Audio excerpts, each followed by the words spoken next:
말씀을 들었으면 좋겠습니다. 이렇게 한번 인사할까요? 저녁 식사하셨습니까? 하고 인사합시다. 저녁 식사하셨습니까? 네. 우리 한국에 온 지 얼마 안 된 외국 사람들이요, 이 식사하셨습니까? 라는 질문을 받으면 많이 당황한다고 합니다. 왜 이 사람이 내가 밥 먹는 걸 궁금해하지? 왜 이 사람이 내 밥 먹는 걸 걱정하지? 하면서 왜 이 인사에 대해서 많이 의아해한다고 해요. 그리고 얼마 지나지 않아서 이 식사하셨습니까? 라는 질문이 서로의 안부를 묻는 일상적인 인사라는 사실을 알게 된다고 합니다. 여러분, 식사라는 이 한자의 뜻을 풀이하면 어떤 말이죠? 바로 먹는 일입니다. 먹는 일. 먹는 일로 서로의 안부를 확인할 정도로 우리 민족은 먹는 것에 진심인 민족이다라고 말할 수 있죠. 나이 든 부모님도 그 다 큰 자식들에게 이렇게 묻잖아요. 끼니는 거르지 말라, 또 밥은 잘 먹고 다니냐라고 말씀하실 정도로 식사, 즉 이 먹는 일은 정말로 중요한 일입니다. 또 우리나라 사람들은 주로 이렇게 대화를 마무리할 때 어떤 말로 대화를 잘 마무리하나요? 다음에 언제 한번 밥 먹자, 이런 대화로 주로 이제 대화를 마무리하잖아요. 그래서 우리나라 양대의 거짓말이 있대요. 하나는 밥 한번 먹자라는 것과 또 하나는 기도할게. 네, 공감하는 분들이 좀 계시는 것 같아요. 아무튼 저는 이 가족이라는 말도 참 좋아하지만 특별히 이 한 지붕 안에서 같이 식사를 하는, 밥을 하는 사이를 가리키는 이 식구라는 말을 더 좋아합니다. 그리고 제가 성경만큼이나 이 권위를 두는 한 말이 있어요. 그건 뭐냐면 입이 열려야 마음이 열린다라는 말이에요. 특별히 교회 학교를 담당하는 우리 선생님들, 왜 우리 아이들이 내 말을 잘 안 듣지 하는 분도 있으면요, 뭘 많이 먹이면 마음이 열리는 줄 믿습니다. 그래서 정말 이 놀라운 역사를 경험하려면 먼저 입이 열려야 마음이 열린다는 사실을 잊지 않으셨으면 좋겠어요. 근데 여러분, 이 먹는다는 뜻의 먹과 또 방송을 가리키는 방, 합쳐서 먹방이 요새 대세잖아요. 이미 사실 대세가 된 지도 오래입니다. 그래서 사실 우리 주변에는 매일 끼니를 걱정하는 사람들은 거의 찾아볼 수 없는 현실인데요.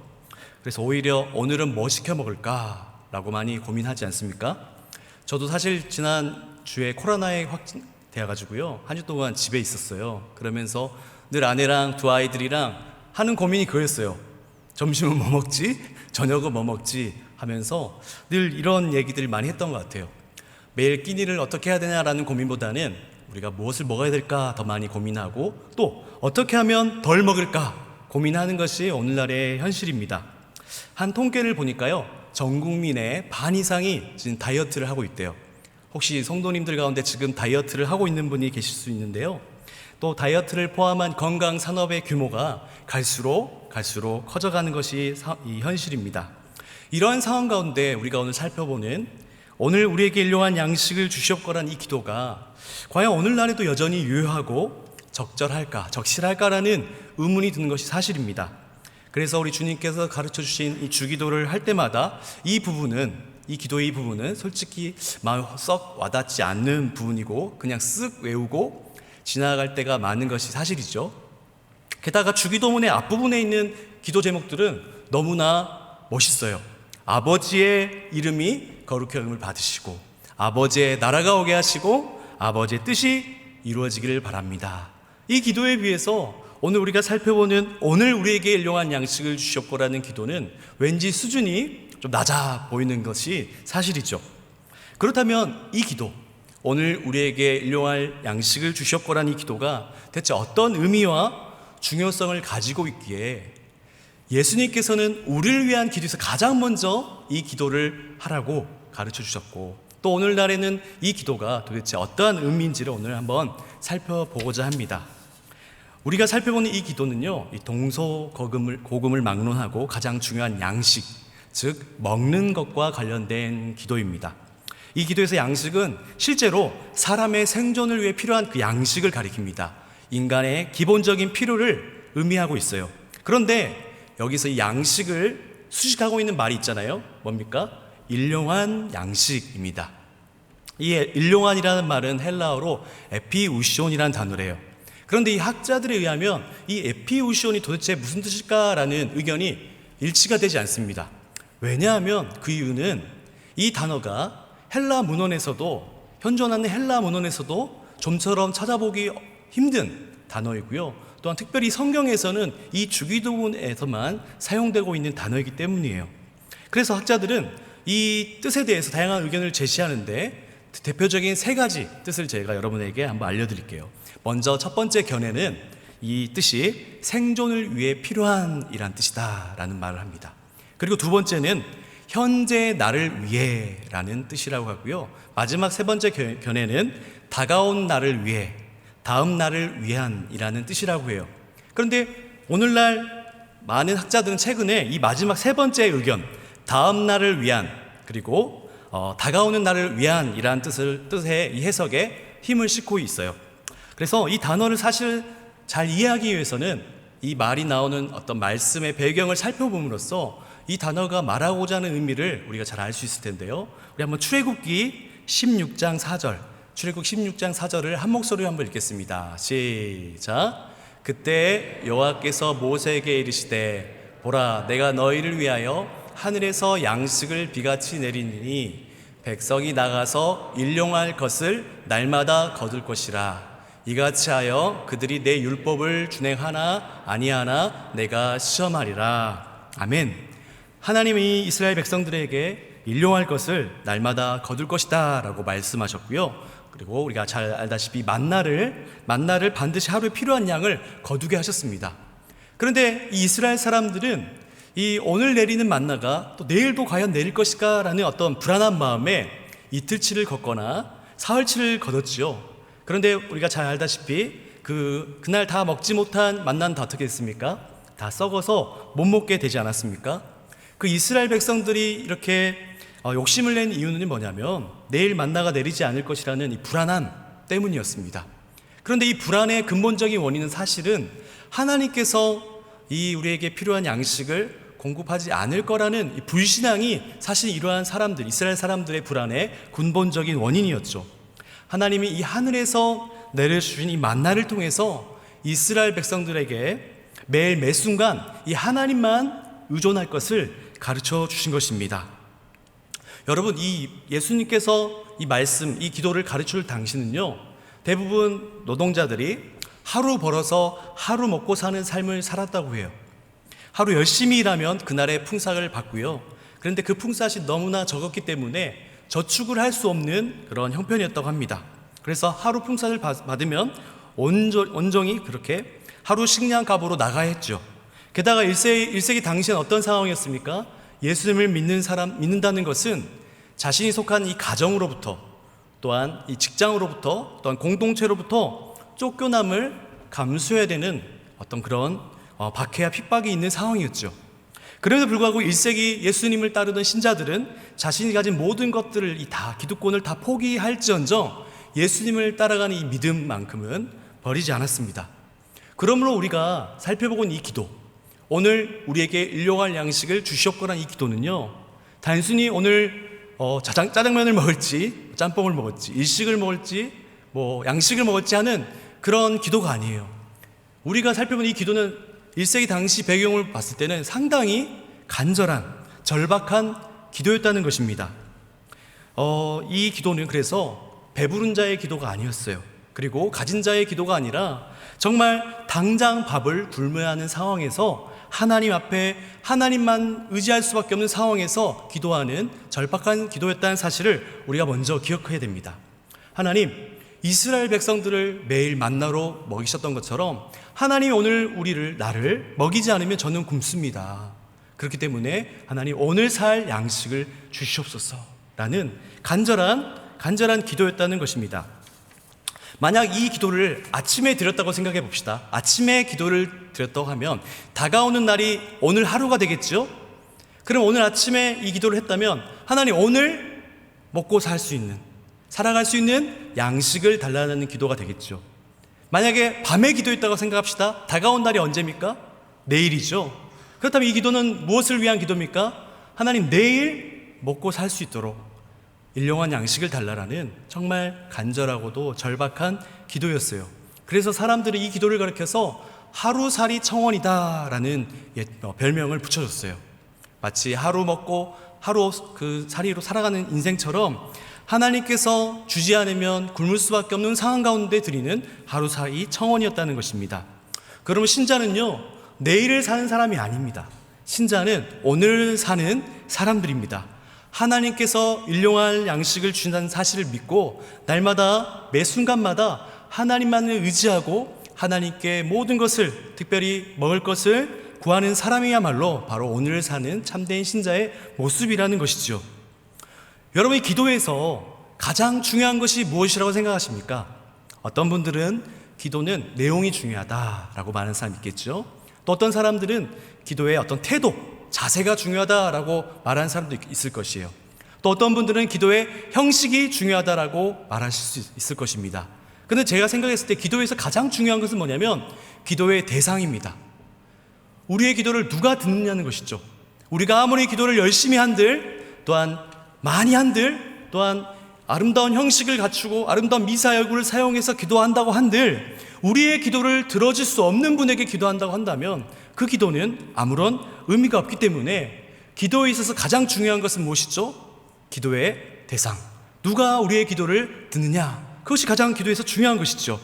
왜냐하면 기도를 들으시는 분이 어떤 분인가에 따라서 이 기도의 응답이 결정되기 때문입니다. 그런데 예수님께서는 이 주기도를 우리에게 가르쳐 주시면서 우리의 기도를 들어주시는 그 대상을 가르쳐서 이렇게 말씀하시죠. 하늘에 계신 우리 아버지. 하늘에 계신 우리 아버지가 우리의 기도를 들으신다라고 말씀합니다. 우리의 기도의 대상이 되시는 분이 바로 하나님 아버지시다라고 말씀하시는 것이죠. 그렇다면 여러분, 우리라는 말, 이 우리라는 말은 어떻게 구성되어 있습니까? 우리를 구성하는 최소 단위는 나와 너입니다. 그렇죠? 나와 너를 가리켜서 우리라고 하잖아요. 그런데 나와 너가 연결되지 않으면요, 우리가 될 수 없어요. 나와 그가 되고 나와 그녀가 되고 나와 그들이 되잖아요. 근데 나와 너가 연결돼야지 바로 그것을 가리켜 우리라고 말할 수 있는 것이에요. 그렇다면 성경은 우리에게 뭐라 얘기합니까? 우리 관계가 그리스도 안에서 한 몸 된 지체라고 말해요. 그리고 예수 그리스도를 머리로 두고요, 예수 그리스도 안에서 우리가 한 형제 자매 관계다라고 말합니다. 그렇기 때문에 여기서 말하는 우리는 1차적으로는 누구를 가리킬까요? 하나님을 아버지로 모시고 서로가 형제와 자매로 부르는 신자들을 가리켜서 우리라고 말할 수 있는 것이죠. 여러분, 이 주기도문에서 정말 중요한 것은 뭐냐면 주기도문의 모든 주어가 바로 내가 아니라, 나가 아니라 우리라는 사실이에요. 우리라는 사실. 오늘 말씀도 사실은 이 헬라어 본문을 보면요, 우리가 2번 등장해요. 그래서 우리 한글 성경에는 그렇게 드러나 있지 않지만 이 원어로 직역하면 이 기도는 이렇게 됩니다. 우리에게 우리의 일용할 양식을 주십시오 라는 기도예요. 우리에게 우리의 양식을 주십시오. 2번이나 우리를 사용함으로써 우리라는 것을 강조하고 있다는 사실을 우리가 알 수 있는 것이죠. 그래서 이 기도는요, 나의 기도를 넘어서 우리의 기도라는 사실을 여러분 잊지 않으셔야 됩니다. 예수님께서 나의 일용할 양식을 구하라 라고 말씀하신 것이 아니라 우리의 일용할 양식을 구해라 라고 말씀하셨다는 것입니다. 그런데 여기서 우리는 혈연이나 학연이나 지연을 중심으로 모인 그 사람들을 가리키는 그 우리가 아니라는 거예요. 말씀드린 대로 하나님 아버지를 모시고 있는 예수 그리스도 안에서 한 형제 한 자매된 신자된 우리를 가리켜서 예수님은 1차적으로 우리라고 말씀하고 있다는 것입니다. 저희 집에 5살 된 둘째 아들이 있어요. 그런데 이 둘째가요, 다 자기 거래요. 모든 것이 자기 거라고 합니다. 형이 뭘 가지고 있으면 내 거야, 변할 거야 라고 얘기하고요, 이 세상의 중심이 다 자기예요. 마찬가지로 신앙이 미성숙한 사람들 특징이 뭔지 아십니까? 모든 기도의 중심이 나여다. 나의 기도를 넘어서지 못하는 것이야말로 그 사람의 신앙이 아직은 성숙하지 못했다는 사실을 반증해 주는 것이죠. 나는 먹고 사는 거 아무런 문제 없는데 오늘 우리에게 일용할 양식을 주셨고라는 기도는 그렇기 때문에 나와는 아무런 상관이 없다라고 생각하는 사람들, 이것이 오늘 현대에 있어서 우리에게 별로 유효하지 않고 적절하지 않다라고 생각하는 사람들은 이 주님께서 우리에게 가르쳐주신 기도를 오해하고 있는 것이죠. 우리에게 우리의 일용할 양식을 달라는 이 기도는요, 공동체에 속한 모든 이들을 위한 그 양식을 구하는 기도라는 사실을 잊지 마셔야 됩니다. 그래서 우리가 잘 아는 것처럼 야고보 사도는요, 주 안에서 한몸된 지체인 형제나 자매 중에 헐벗고 굶주린 자들이 있는데 그들에게 일용할 쓸 것을 주지 않는 것은 참된 믿음이 없는 자들이라고 우리에게 지적하고 있죠. 그들의 믿음은 정말 참된 믿음이 아니라고 야고보는 우리에게 말씀하고 있다는 것입니다. 특별히 누가복음 2장에서 1세기 초대교회의 모습을 우리에게 소개합니다. 초대교회는 환난과 핍박 가운데 서로 한 마음과 한 뜻이 되어 자기 것을 자기 것으로 여기지 않고 각 사람의 필요를 따라 나누었다라고 지금 누가는 얘기하는데요. 우리 한번 사도행전 4장 32절에서 35절 말씀을 한 목소리로 한번 읽겠습니다. 제가 먼저 읽겠습니다. 믿는 무리가 한 마음과 한 뜻이 되어 모든 물건을 서로 통용하고 자기 재물을 조금이라도 자기 것이라 하는 이가 하나도 없더라.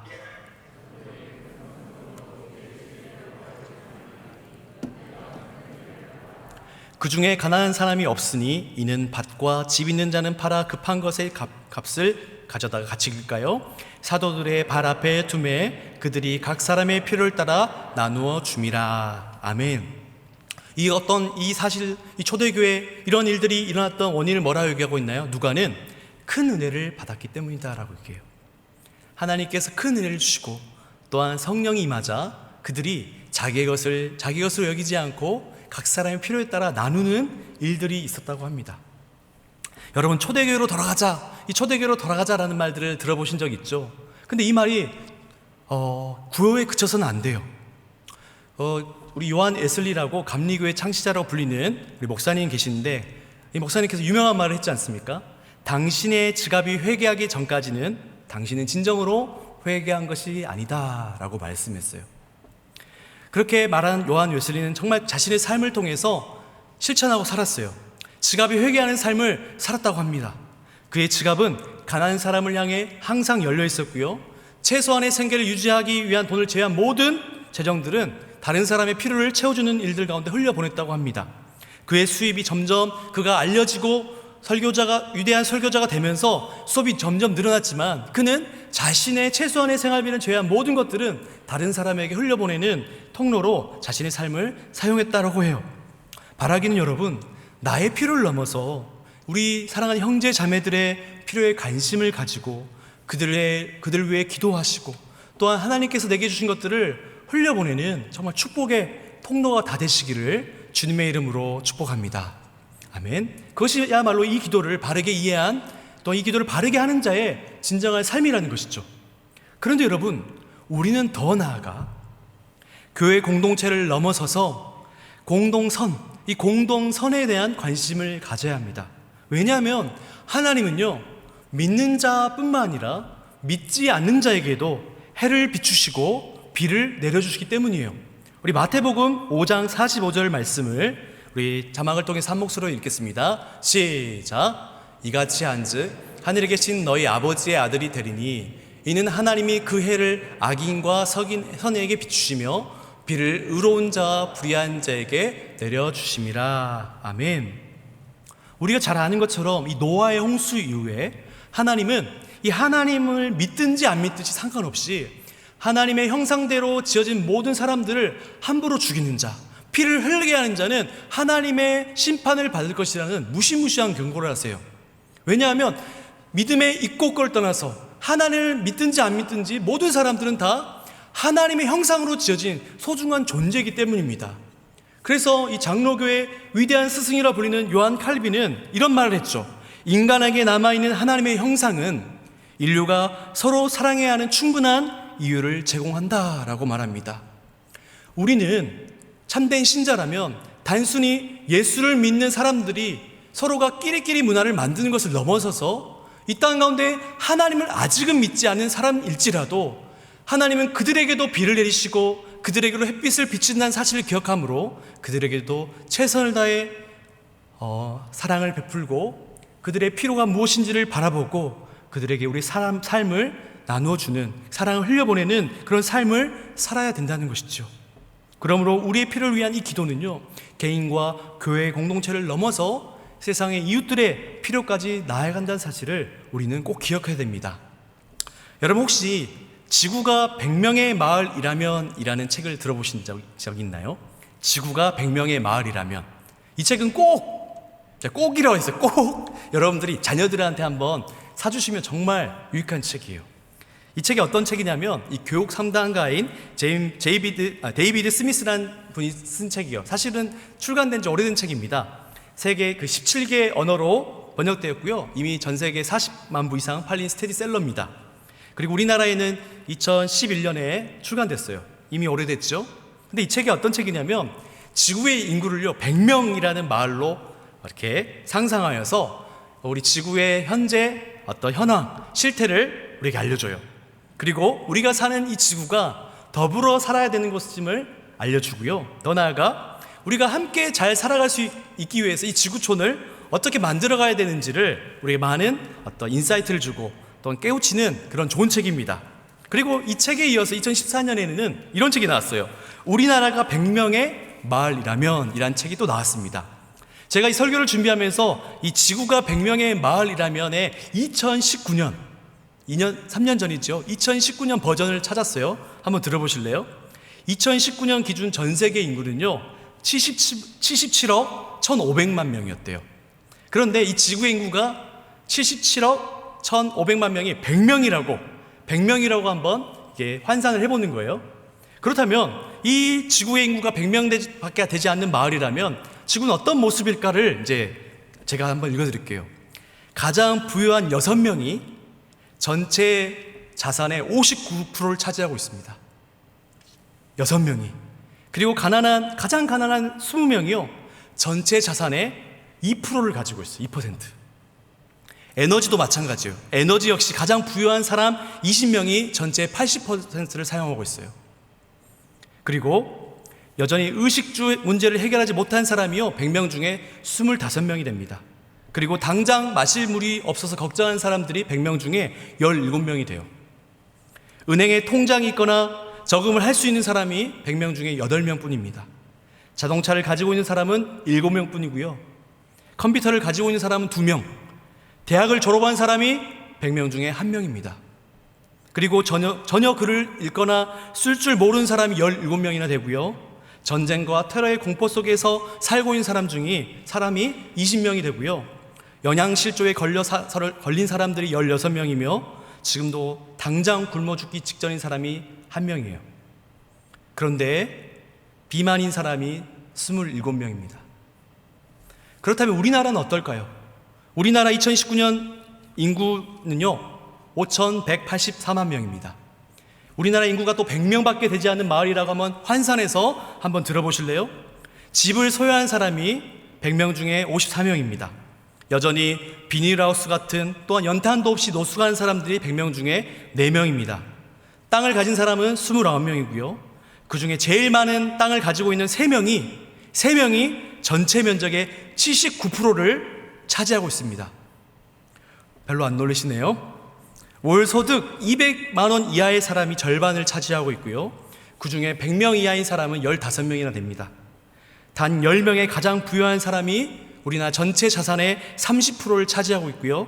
가장 가난한 10명의 전체 재산을 다 합쳐도 전체 자산의 2%밖에 되지 않습니다. 여러분 이 내용을 들으시면 어떤 생각이 드십니까? 야, 나는 상위 몇 프로에 드니까 감사하다 라고 말할 사람이 있으실까요? 아니죠. 정상적인 그리스도인이라면 이러한 비극적인 현실을 들으면서 안타까워하고 도대체 이 세상이 왜 이렇게 됐느냐라는 탄식과 비탄이 섞여서 나오는 것이 정상적인 그리스도인의 모습일 거예요.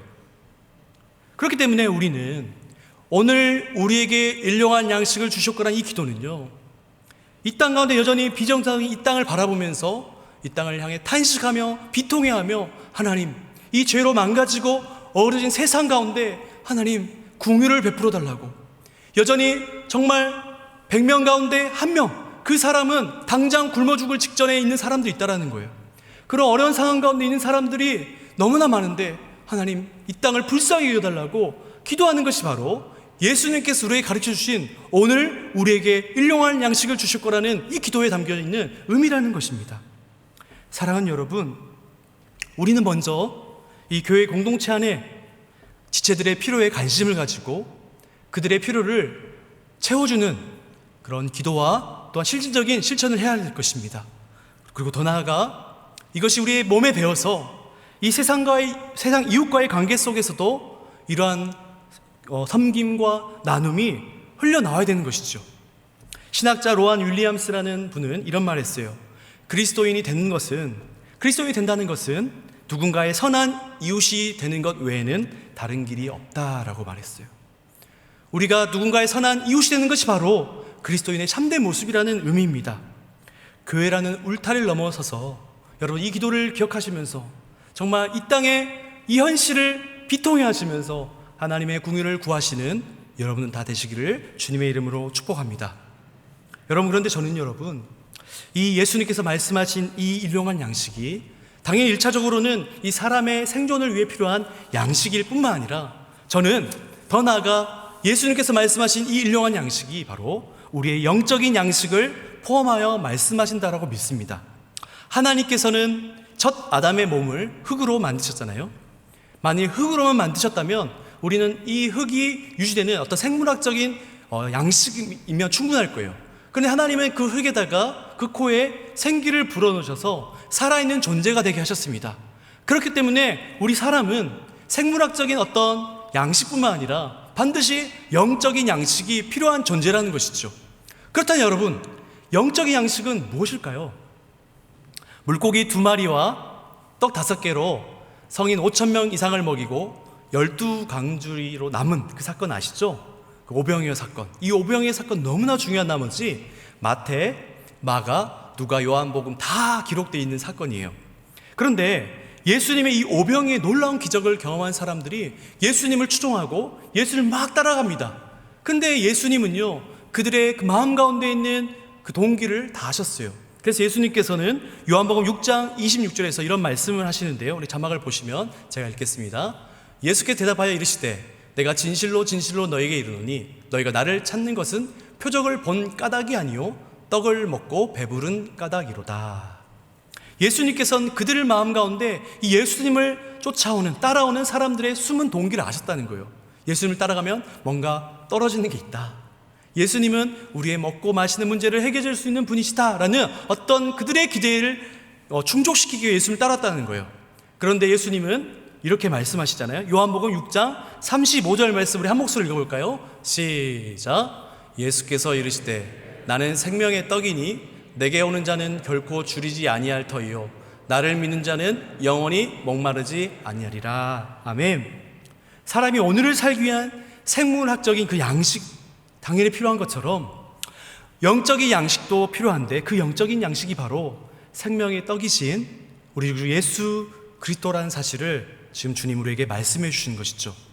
사도 요한은 요한복음 1장에서 그 말씀이 육신이 되어 오신 분이 우리 구주 예수님이라고 말씀하셨습니다.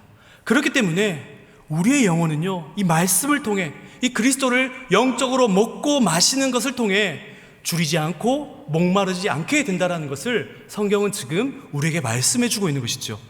이 세상의 양식은요, 필요 이상으로 먹으면 어떻게 되죠? 살찌고 심각한 경우 병에 걸리게 되잖아요.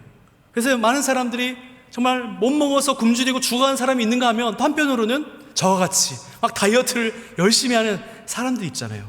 그런데 여러분, 이 영적인 양식, 우리 영적 양식인 그리스도를 먹는 자들은 이런 걱정을 전혀 할 필요가 없다라는 거예요.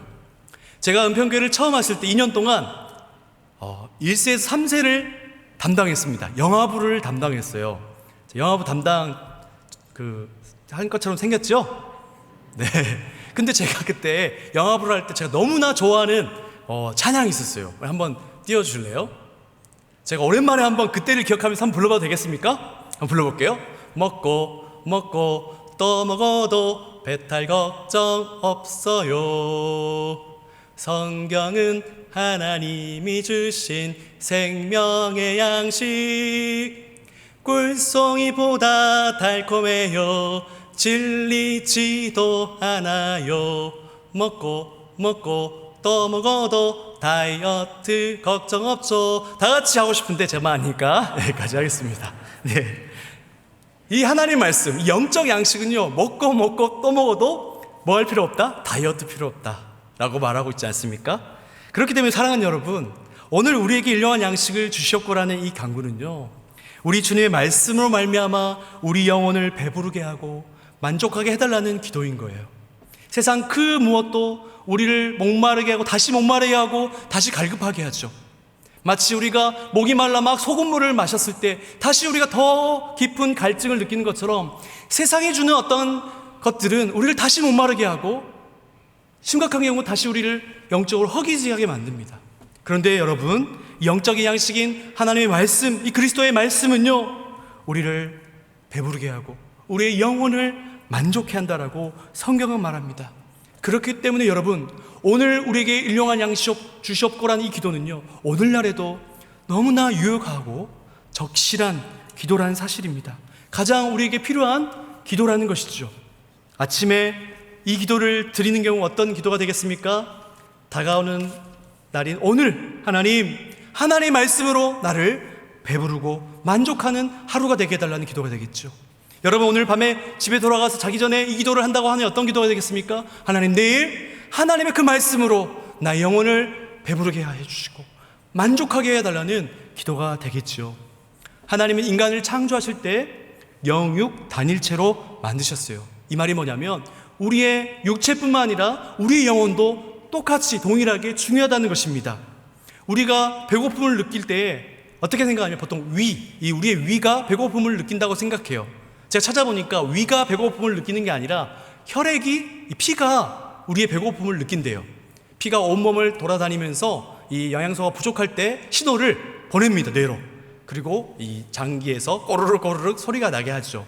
우리는 그 어떤 것보다 이 배고픈 소리, 우리의 육적인 허기짐에는 엄청 예민하고요, 좀만 안 먹으면 막 성질 부리고 막 신경질 내잖아요. 그런데 여러분, 그에 비해 우리 얼마나 우리 영적인 허기짐, 우리 영적인 갈급함에 대해서는 예민하고 민감하게 반응하고 있냐는 거예요. 우리가 어떻게 유튜브나 이런 거 하다 보면 광고가 뜨잖아요.